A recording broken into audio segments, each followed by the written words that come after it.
Gianyar yang menyandang sebagai kota seni bisa saja akan berubah atau hilang jika ikon seni dan budaya yang dimiliki tidak dijaga dan dilestarikan. Terlebih daya tarik Gianyar adalah banyaknya warisan budaya Bali dan beraneka ragam karya seni.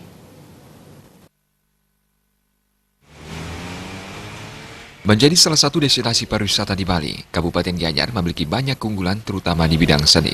Kabupaten ini kaya karya seni dan tokoh seniman seperti pelukis Ana Agung Sobrat dan seniman patung Madeada.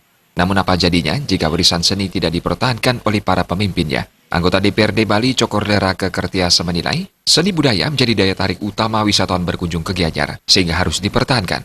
Seni budaya harus dilestarikan jika ingin Gianyar tetap dikunjungi wisatawan dan seni yang merupakan warisan budaya tidak hilang. Konsep Trita Karana menjadi landasan bagi setiap arah pembangunan seni yang sudah diwariskan sejak dahulu. Ketiga unsur di dalamnya harus seimbang dan sejalan.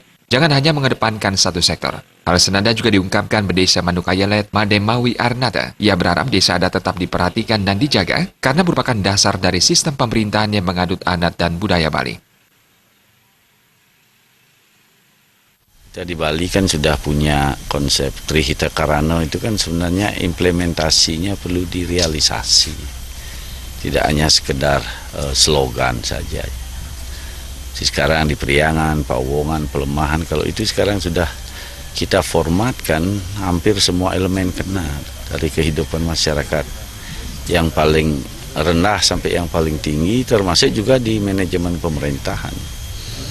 Nah, konsep-konsep local genius itu banyak masih bisa dipakai referensi di dalam kita memanage sebuah wilayah, memanage manusia maupun memanage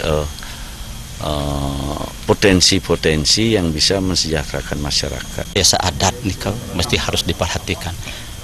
Seperti apa yang Tiang sampaikan dari awal Tiang menjadi bendesa adat, terutama di Tampul nih Pak, karena Tiang mengeman 15 perubahan pura. Yang ujung-ujungnya itu adalah kita dapat kesejahteraan dari sana.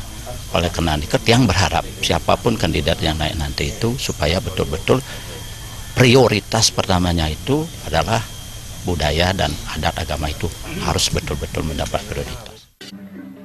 Seni merupakan bagian dari adat dan budaya dan seharusnya dijaga oleh para pemimpin di Bali ini. Tindakan ataupun kebijakan yang nyata diperlukan untuk melestarikannya. Terima